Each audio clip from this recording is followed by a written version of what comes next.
other districts close to us have done it. And so, yay. All right, we're live streaming on Facebook. Hi, everybody.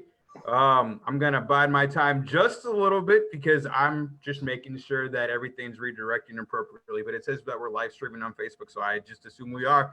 I'm Edgar Palacios, founder of the Latinx Education Collaborative. And with me today, I have Susana Elizarraz, our Chief Community Officer, and one of our community leaders here in Kansas City, Juan Rangel. Juan, how are you doing? I'm doing well, thank you very much. I'm very honored to be a part of this today. Well, thanks so much for joining us. I know you got a lot on your plate, so this is part of our commitment in fulfilling one of our promises to our community that we would continue to bring content and bring in conversations with thought leaders in our community, Latino thought leaders in our community. And so here we are. We're just fulfilling our mission and what we're about today. So thanks again for joining us. Absolutely. Thank you for having me. So this is pretty casual and pretty relaxed, kind of like me. So just want to learn a little bit about you, Juan. Tell us a little bit about what you do for fun, who you are. Okay. Well, I'll kind of go back 52 years, if that's okay. That's absolutely fine. Yeah, but I'll be quick. So my parents came to the United States in 1966 from Silao, Guanajuato, which is central Mexico, actually. And they came to the United States with this idea and this dream of, making a life together here in the United States, but also for their family that would come in the future. I was born in 1967 and had the fortune of coming here because we had an uncle who lived here. And then basically my dad found a work. And so my dad basically said to my mom, what if we were able to come to the United States and work, and how would that work for us? And so Mom said, yeah, let's do it. Let's jump in. And I'm grateful for them having done that.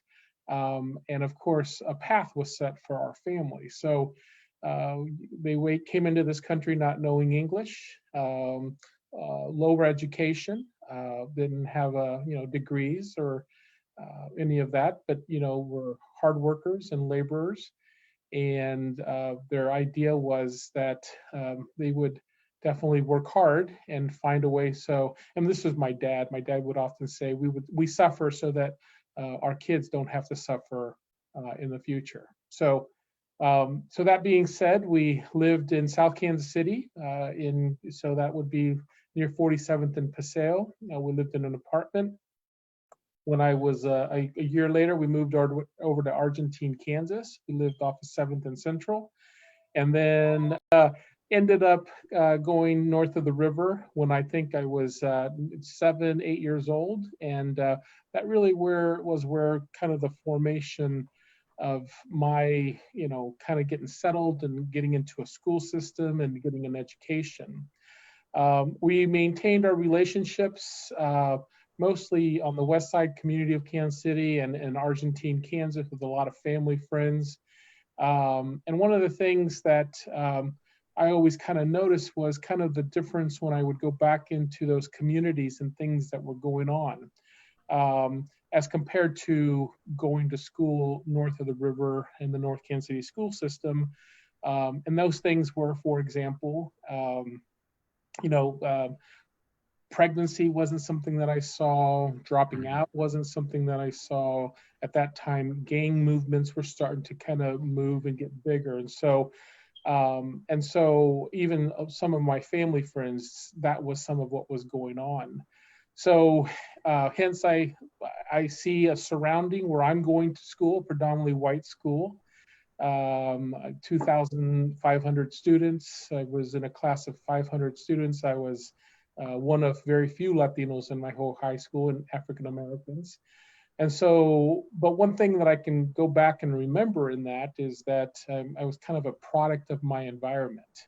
And so, things that were going on that were not very customary for my family was very customary for everybody else's family, things that was easier to access, was easier to, communication with teachers. all these different things that were just very new to my family. And so with the barrier that my family had with language, I was always kind of that interpreter, spokesperson for our family. I am the eldest of two. And so I was always the one that was kind of handling the situations for my family. Again, going back to the this whole idea of the environment that I was in, all my friends, they were going to go to college, you know, and my parents had no idea what that system was even all about. You know, what does it mean to go to college, and what was the cost, and how would you do that? So I was fortunate enough to have a high school counselor who kind of pulled me aside one day and said, "Hey, Juan, I think you're a smart kid, and I think you ought to think about taking the PSAT exam." And so I did, and I didn't even know what I was doing, but I did it. And then when it came to my junior year, he said, "You know, you ought to take your ACT exam." And he even went to ask my parents. He said, "Hey, I'll take him and I'll give him a quarter." This is before cell phones. He said, and he can call and I'll come pick him up. And so sure enough, he did that. And he picked me up. I took my ACT exam again, not really understanding what would come of that.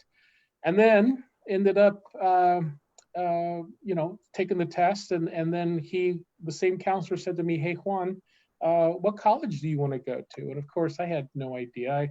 There was a small JUCO community college near my house, but I kind of thought that I would go into tool and die making like my dad.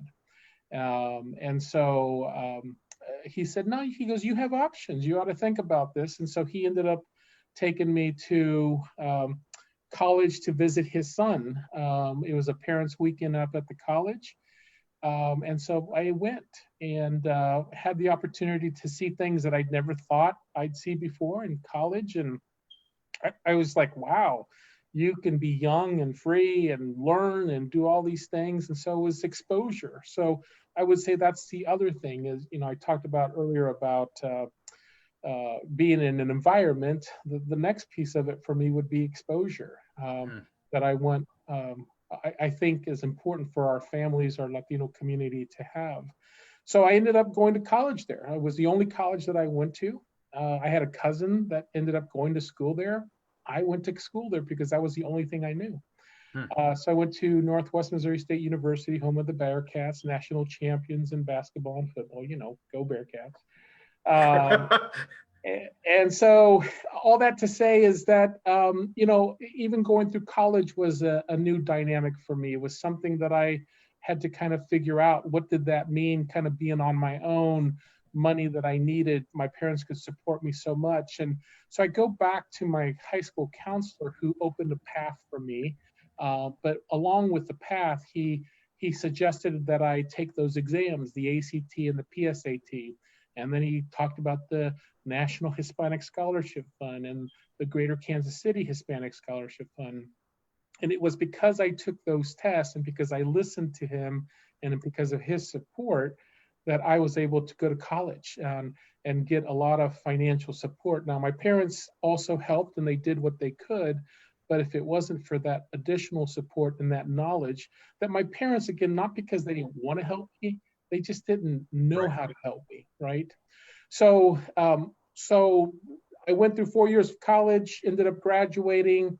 My first job was with LEC Education Service Center. LEC Education was a wonderful job for me. It exposed me to the Latino community in a whole different, remember, I was a predominantly white community. I'm back in the Latino community. I had extensions to family members who were in that community, but also family friends that we had as well. And again, I mentioned those 4 areas that was our focus was one, to keep Latino students in school. It was to make sure that we were talking to them about not dropping out, pregnancy. At that time, it was gang-related stuff. So how do we keep our Latino students in school? And I'm getting to a point here real quick, which is that it was awesome to work with hundreds of Latino students in the Kansas side, Argentine, Armadale area, but also in the Northeast and West side of Kansas City.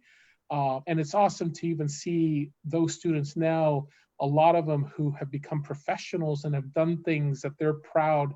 Not all of them went to college, but they're working great jobs and they prepared themselves. And so having been a part of LULAC education to help do that was great. So my point in doing that is, and I mentioned this at a reception not too long ago, Edgar, but seeing what you're doing at Latinx. It has been awesome to see, and I went to your conference back in, what was it, October? When was it? Yeah, a whole different world ago, October of last year. Yeah, in October. And so I walk into a room of, 100, 150 Latino teachers, right? Administrators, people who are in the education ecosystem. And I was touched, I was moved, I was inspired by, and some of those students were not really mine. Again, that was 30 years ago, but I knew some of those students that were there who were, again, now professionals, young professionals. So I want to say, and I had told you that I wanted to mention this, but I was very touched by the work that Latinx is doing and the preparation that you are doing for our community, because there's nothing better. I mean, in 12 years of education, truly, and in 4 years of college and in 2 years of graduate school, I never saw a Latino teacher. I never had a Latino professor in college. And so now, another generation, 2 generations later, we have Latino teachers.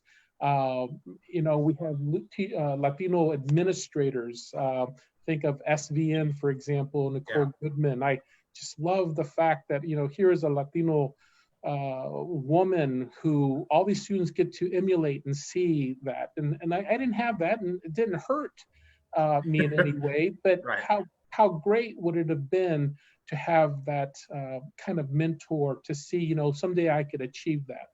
So going back to your conference, the last piece I'll add is my hope now, and as you're preparing young professionals in education to do this work and to emulate and to support them, it's now how do we take them to the next level? How do we take them to be the administrators of these schools?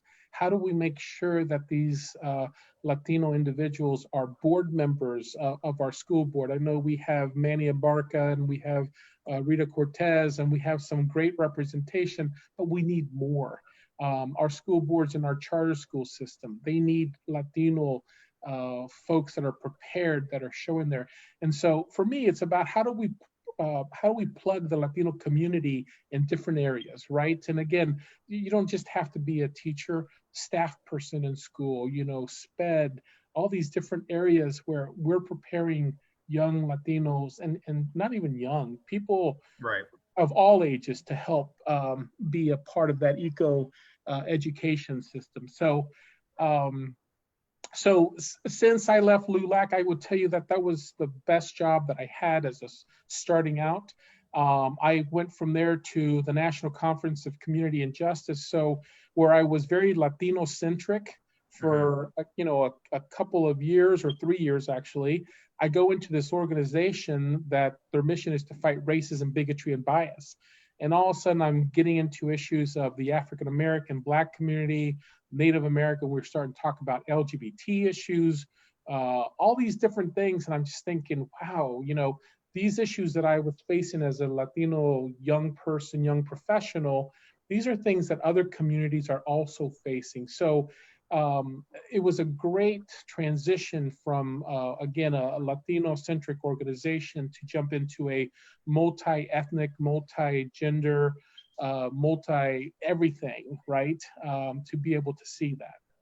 And so my path has really always been education. From there, I ended up going to work for Metropolitan Community College. worked in business development, community engagement, and then That's my, actually yeah, where I met you, I think, while you were at Metropolitan Community College. And yep, I yep, yep. remember the first time I met you, I was terrified. I was like, I'll look at this really important, guy like coming in and like, I think you were serving on the board of True Medical Centers at the time. And so Yep. in my ignorance, and not ignorance, but definitely Yeah. in my naivete, my young professionalism, I was like, wow, here's somebody to look up to. And I just remember the first time I met you, you walked outside of the board meeting, and I was like, we have a Latino on this board. I was Yeah. surprised and shocked. And but anyways, Yeah. talk Well, about that a little bit. sure. So, and I'll just finish this Yeah. this line I'm going through here. But uh, I enjoyed Metropolitan Community College, but again, what did I see? I didn't see a lot of Latino administrators. I didn't see a lot of Latino professors. I didn't see. I mean, so I've always kept that eye, not just for Latino. I want everybody to move forward, but of course, my experience being a Latino person, I've always wanted to be able to move that forward. So from there, I went to Donley College, Yeah. which another great institution that I loved, a Hispanic serving institution, an institution that takes students that other institutions wouldn't take. And I will tell you, a Donley College in our city is critical. This is an institution just like myself. I needed somebody to really handhold me through a process. What was financial aid? How do you go to your classes? How do you register? All of those things Donley College does. And I'm not saying that other colleges don't, but for a first generation where my parents weren't supportive, a Donley College is a perfect fit. So the last place, and this is where the kind of this story of life and work kind of starts as I don't think I've peaked yet, but it's getting close to the top here. I ended up I now work for School Smart Kansas City, and so having always been on the side of begging for money or asking for money or not being able to do things, to now be on a side where strategically, again, in education, we're looking to eliminate the achievement gap and be able to support initiatives that are helping education, our families, our teachers, our ecosystem entirely of education is these 30 years of experience. It's kind of nice to be able to sit on the side and strategically think, how do we make that happen? And again, I'm looking through a lens of my background, what I've known and what I have learned. So my path has been people say, what's been your best job? All of them. Who's been your best boss? All of them. I mean, I've had a great experience professionally. I've had a great life. And so I'm honored to be where I'm at. Juan, and thank you for sharing a little bit about your leadership journey and your leadership story, because I think it's one which we are trying to document and elevate the voices of Latino leaders and in our community and Latino educators. And I think you've been in the education space for the majority of your career, as you've mentioned, if not interacting directly with students, but providing services and overall being a role model and being somebody that they could look up to. You are I think the definition of representation, because your story, I think, tacks a lot of creates a lot of intersection points. Son of immigrants, learn how to navigate being a cultural broker, learn how to navigate the college experience, all these things that our community faces. You've been able to do, and you've always been kind enough and really thoughtful around sharing your expertise and your knowledge and never being one to hoard that yourself. So you are one of the people that I definitely see as a leader, not just by position, but also because of just how freely you give information and how generous and with you are with your time and your knowledge. So I, again, appreciate you being with us today and just talking through that. Something that you mentioned around, there's just a lot of great connection points. I think about where we are in a time like this today. The world's kind of shifted on us. We weren't prepared for COVID-19. And so now you're seeing our community shift and our communities coming together to figure out how best to move forward. I guess for those that are trying to interact and communicate with the Latino community, what are some pieces of advice based on your life experience and your work experience that you would give during a time like this? And really from an engagement perspective, you understand community engagement incredibly well. You've built a career around that as well. So what's some of your feedback and tips that you would give educators that may not be used to engaging at this level, or people who need a little bit of a refresher? Yeah, well, I appreciate that question. I mean, where I go right away, Edgar, is I go back to my experience of um, Spanish-speaking parents, and how they navigated the system. And so I go to present day and can tell you that one of my worries is those families who are immigrants and refugees in our community, and how are we supporting them? How are we making sure they're getting the information? Um, Technology, I hear we need technology. That's great, but I worry about the technology and the use of that technology. It's one thing, yeah, let's get a computer in their hand, but will they be able to know how to navigate, work it, and all those pieces? um, you know, and my worry sometimes even in that is, again, this didn't scar me, but it was a part of my experience. I was the kid speaking for my parents. I was the kid who was getting information from the doctor saying, you've got this wrong, and you got to tell your parents. And so I'm like, well, the doctor said this. Or when I would go to school and I would have ex-teacher or principal say this to me, I would have to tell my parents that, right? In some cases that worked good for me, because sometimes I didn't tell my parents everything they needed to know, right? But so to present day and to what's going on with our current climate with the Kona, I call it the Ronavirus, but the coronavirus. You've been keeping up with social media standards and keeping up on the what the young kids are talking about these days. Yeah, but that's really what's coming to mind for me, Edgar and Susanna. It's really that whole idea of how we are supporting those families and how are we making sure they understand what's going on. Again, I think about the lunch pickups that's being used, and believe me, I've talked to, since last Thursday, I've spoken to a lot of individuals within the ecosystem who are saying to me that we've got this and this and this set up. But my first question is that's great and wonderful job, and gosh, I'm happy, but are those vulnerable populations, do they have the same information, and are they able to access it? And in a lot of cases, the answer is yes, which I'm so happy about. But in some cases, they know that they need to do a better job at working at that. Juan, and that reminds me, or that makes me think of then why having bilingual teachers in our classroom is so important, or bicultural teachers in our classroom is so important. Not just Latinx and not just Spanish speaking, right. But me making those phone calls to my parents and to my families, and then being alleviated finally to get the access to the information. Not that districts don't put it out in Spanish, and not that it doesn't get put out in general, but having those bicultural teachers in our classroom is just so imperative, and it's so life-changing for a lot of our families. So true, Susanna. So, this counselor that I talked about, here is a white man who took interest in me and was willing to support me through a process. So again, even though I want that Latino face supporting our Latino students so they can see that, your point is well taken.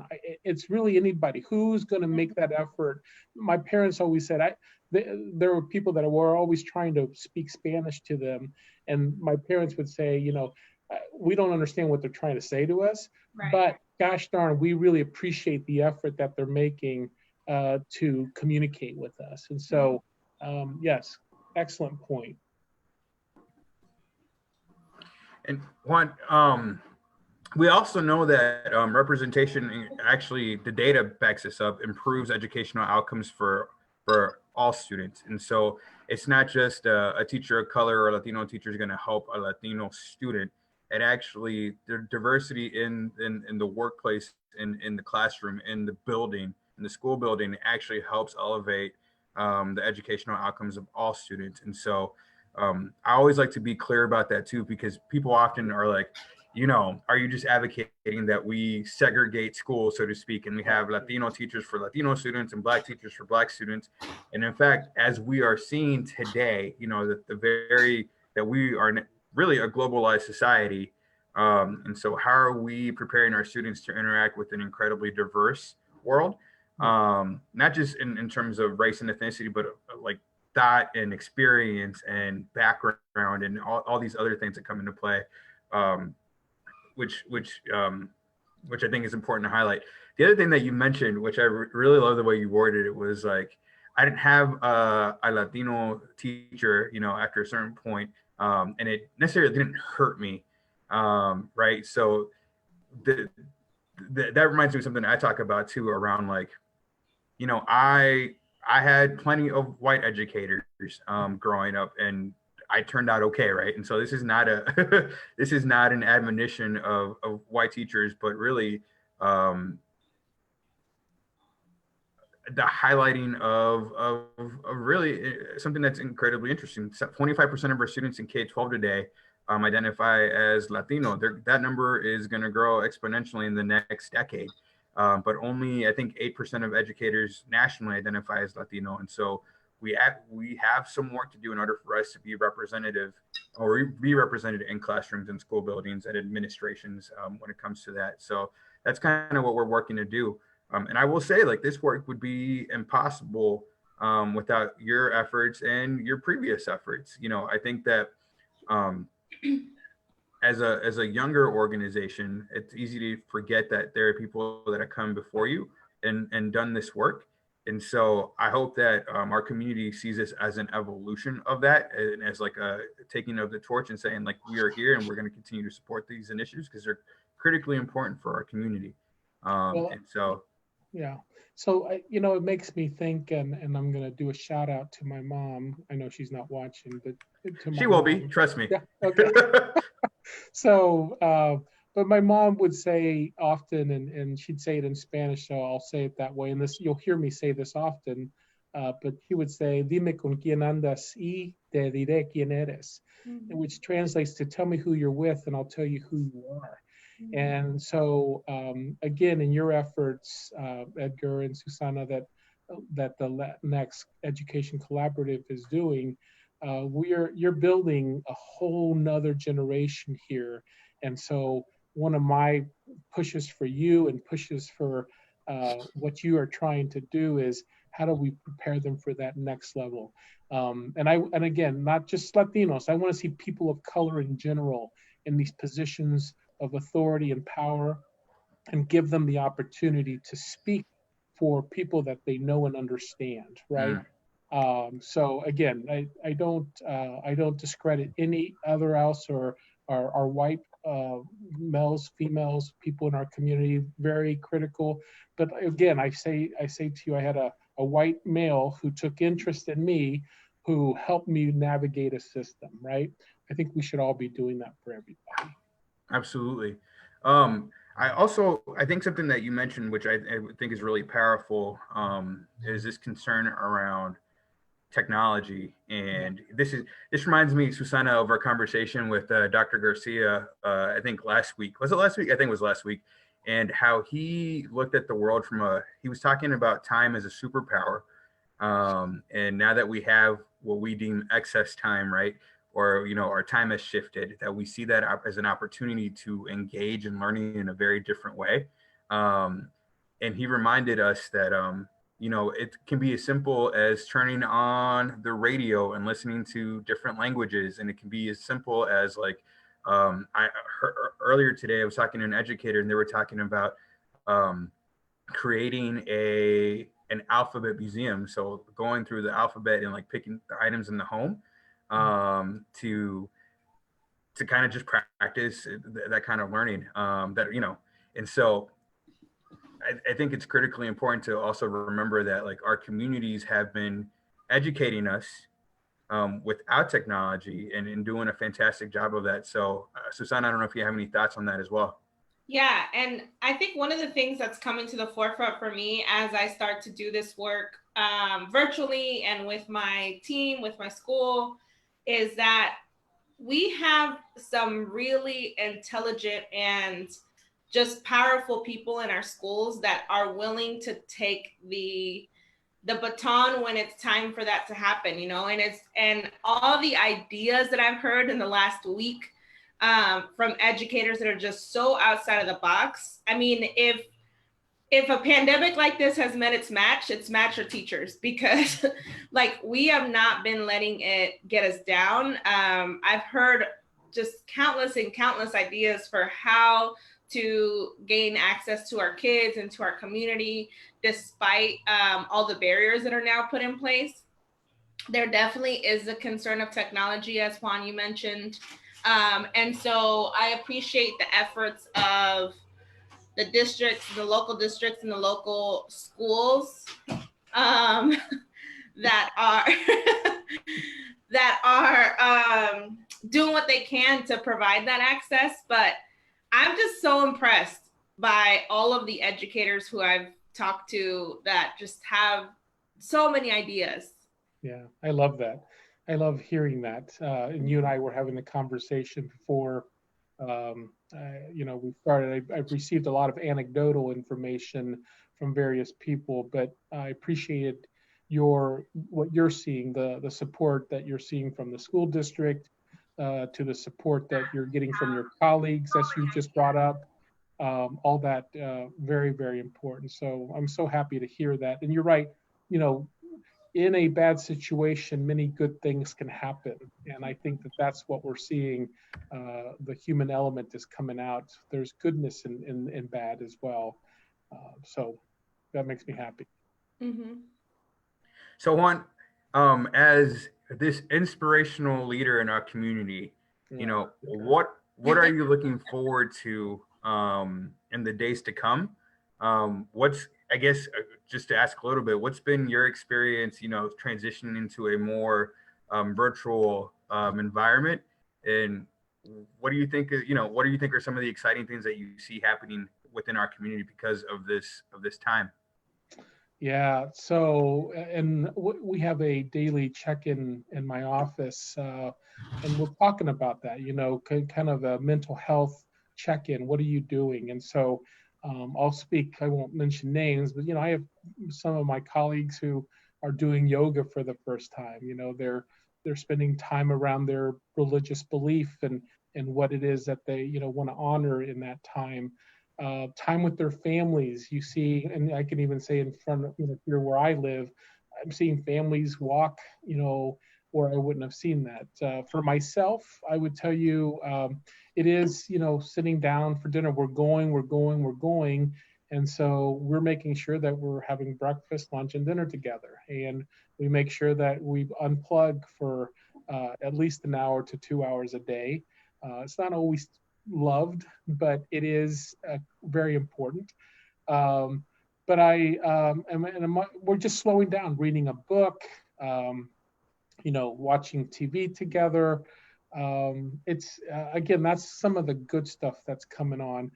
I will tell you, it's a little bit of a scary situation. As I mentioned to Susanna earlier, tomorrow is going to be a different day, and it's going to, what happens then and what will change. A week ago, like you mentioned, Edgar, from the very beginning, I mean, last week seems like 2 years ago with everything that's happened, right? And so I think I've always been a cup, half full. And so it's finding the goodness in a bad situation. And that aligns actually. So you've done a lot of fantastic work in race and equity, and in kind of helping lead those conversations and guide folks like myself through those conversations and what to think about. And this is a shout out to Stephanie and Rodney Smith, who are doing the REI stuff. But something that I remember hearing in their session is that we must maintain hope. I think this is also a Brian Stevenson thing. I could be wrong, but that we must maintain hope in the face of brutal reality. And I think that, you know, we as a community look up to folks like yourself to help us get through these times. Because you're honestly, Juan, you're one of the most positive people that I know. It doesn't mean that you won't have, you know, your bad days and whatnot, like any other normal human being, but it's always a refreshing and what's the word? When you smile, I feel like the world is going to be okay, right? And so, you know, I encourage you to continue doing that and posting, you know, your funny dad jokes and your funny puns, and, you know, bringing that light and energy to the world, because, you know, now is the time that I think our community needs to laugh a little bit. There's a lot of hardship coming our way, and a lot of hardship that has already arrived. And so, you know, you got that disposition that makes the world feel a little bit better. So I urge you and encourage you to continue doing that for the rest of us, and also to lean in with us when you just don't have that energy or capacity to, and you just need to take a mental health break as well. I appreciate that. And, you know, my mom, again, I go back to my mom, who has been a best friend for me, and as my dad was as well before he passed. But, you know, my mom would say, and I mean, again, a different time of thinking, but she'd say, there's no moods here. There's only happy moods here. So everybody be happy, because if you're sad or mad, you're the only one that's going to have to make yourself happier. So might as well just start out happy. And so I'll tell you, I heard that so many times in my life that I could have thrown up. Same with some of her sayings, but they all stuck, right? And so, and I'm now passing them on to my boys as well, and asking them to kind of relook at situations, you know, and know that there is good in everything. And so I appreciate your comments, and I appreciate, again, having been asked to be a part of this. Yeah. Juan, I have one thing to mention. A theme that's come up in a lot of what you said has been exposure. Your life story, that theme came up several times, where just having the opportunity to see things, to hear things, to read things. And a lot of that came from one person, right? And so I'd like you to expand more on that, because I think as teachers, we have that access, right? As educators, we have the access to provide for a lot of our kiddos and their families and the whole community exposure to things that they don't have access to. So tell us a little more about that. That's really interesting to me. Well, and I appreciate you pointing that out, Susana, because even though I mentioned, I was really talking in the education and my formation, I've had many great mentors, many great people in our community who, because of them, I sit and I stand where I do today. So, and I'm very grateful, both men and women, people of all different backgrounds. And so I would tell you, exposure is critical. And part of it was, I was a curious kid. I'm a curious person. And so I would always get myself into situations, and my parents would say, you know, how in the world did you end up doing that? And honestly, I don't even know. It's because I was so curious, you know? And so, I mean, a simple story is I ended up playing baseball for a team. You know, again, I was 10, 11 years old. And the reason I ended up playing baseball is because I was the kid on my bike at the Central Park watching these kids play. And finally a coach came over and he said, "You want to play with us?" I was like, "Yeah, I'd like to play." I didn't have a glove. So he said, "I got a glove. I'll give you a glove." And so he gave me a glove, and I ended up playing baseball on the team. And of course, I go home and tell my parents, "Hey, I've been asked to play baseball, and well, it may cost some money and everything." And my parents were like, "How in the world, what were you doing? How did you get on a team?" You know? And I ended up walking home with like a baseball jersey and like and all that. And so, you know, so what I would say is, we all can be role models and mentors. I mean, we think that that's our role in our home, but truly it's how we are that role in everyday life with everybody that we encounter. Mm-hmm. And so I tell my boys, you know, I have relationships of the past that, I'm not perfect. I've made mistakes. I've said wrong things, but I know how to say I'm sorry as well. And my wife gives me a hard time. She says, "You're like friends with all your old girlfriends." I'm like, "Well, yeah, I mean, maybe not initially, but I that relationship, right?" And so I'm just grateful, and I would, if I could leave a message, is that exposure piece. It's like we can all help expose other people to other things, and be it children, be it other young leaders, or even our peers. We can do that.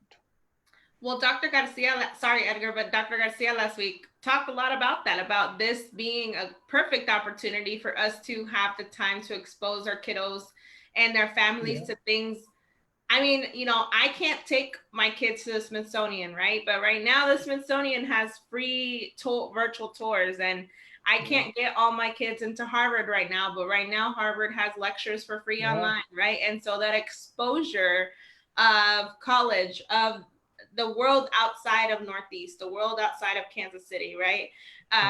So yeah, I thought that theme kind of went so well with the situation we're in right now.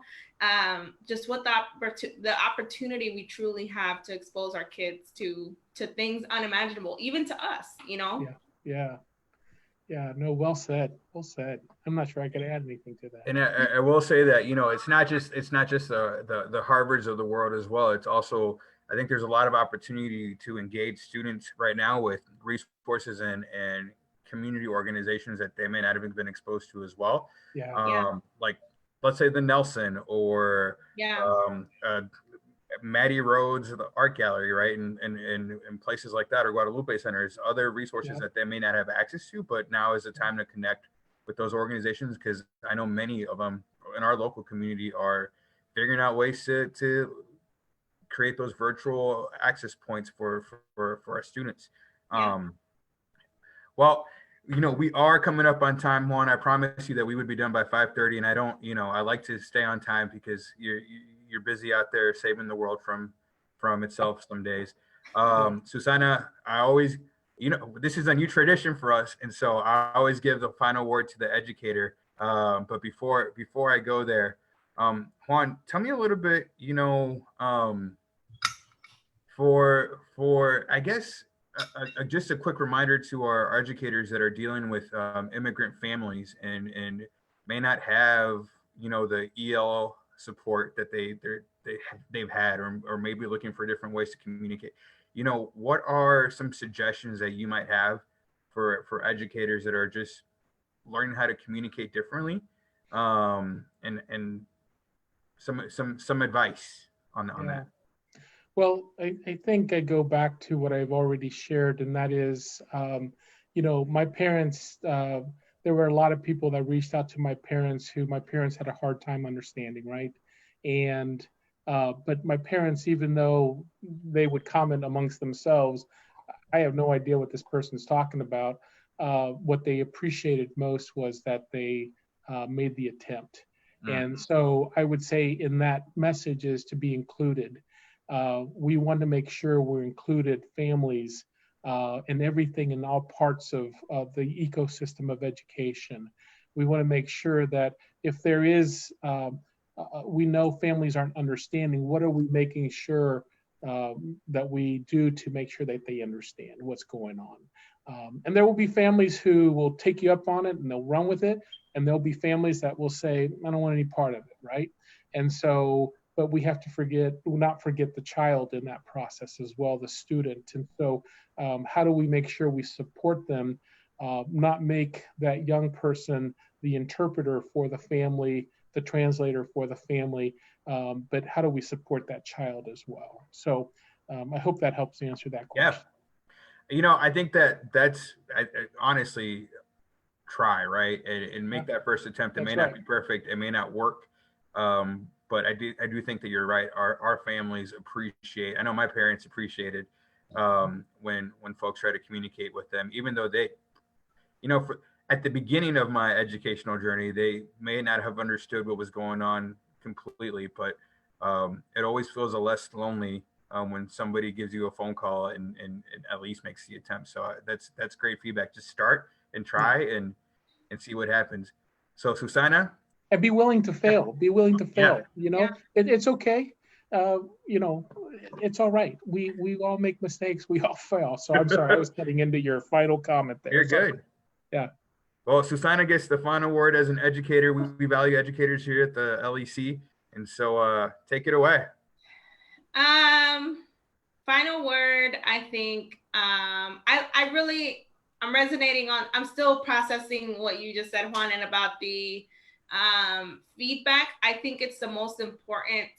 One of the most important things about being a teacher is being vulnerable, because our kids all come from different situations, backgrounds, ethnicities, and eventually they're, you know, actually not eventually, all the time they teach us things, right? And so being open to feedback that families have for us, because we aren't perfect and we don't know everything. And so just accepting the feedback that families give us, that communities give us, and that